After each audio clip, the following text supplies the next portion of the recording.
வாங்க நேர்களே, பிளாமஸ் பொரியல் செய்வதுன்னு எப்படின்னு பார்ப்போம். இந்த மாதிரி தோல் சீவி நீக்கி எடுத்துக்கிறீங்க. இந்த பிளாமஸ் பொரியல் வாரம் ஒரு முறை சாப்பிட்டால் கழுத்து புண்ணுக்கு நல்லது. இந்த மாதிரி சுத்தம் பண்ண பிளாமஸை சிறிது துண்டுகளாக வெட்டிக்குவோம். வெட்டி அதை அப்படியே எடுத்து ஒரு குக்கரில் போடுங்க. குக்கரில் போட்டு சிறிது மஞ்சள் போடுங்க. தேவையான அளவு உப்பு போடுங்க. போட்டுட்டு ஒரு டம்ளர் தண்ணி ஊற்றி ஒரு விசில் வேக வைக்கணும். குக்கரில் ரொம்ப தேவையில்லை.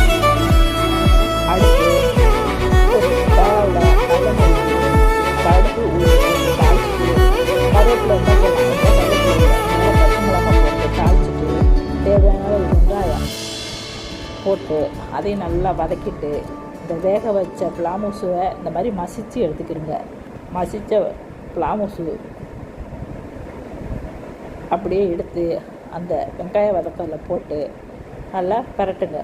சிறிது நல்லா பரட்டின பிறகு உங்களுக்கு தேவைன்னா சிறிது உப்பு போட்டுக்கலாம். தேவையான அளவு தேங்காய் புத்துருவலை தூவி ஒரு பரட்டுங்க. நல்லா பரட்டி எடுத்த பிறகு இந்த மாதிரி பரட்டி எடுத்த பிறகு சுவையான பொரியல் தயார். நன்றி நேயர்களே.